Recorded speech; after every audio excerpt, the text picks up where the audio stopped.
মোমবাতি মিছিল করে কিচ্ছু হবে না, নারীরা অস্ত্র তোলো বিচার পাবে না। মোমবাতি মিছিল করে কিচ্ছু হবে না, নারীরা অস্ত্র তোলো বিচার পাবে না। বনের পশু বনে তারো, দু হাতে অস্ত্র তোলো, রণরঙ্গিনী হয়ে মাথার ঘোমটা খোলো।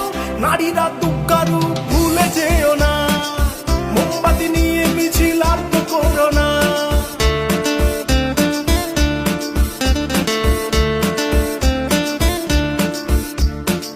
রাবণ ধ্বংস হলো সীতারই কারণ, দুর্যোধন ধ্বংস হলো দ্রৌপদীর কারণ। রাবণ ধ্বংস হলো সীতারই কারণ, দুর্যোধন ধ্বংস হলো দ্রৌপদীর কারণ। প্রলয়ে টঙ্কা বাজে শুনতে পাচ্ছ না, নারীরা দুঃখারু ভুলে যেও না।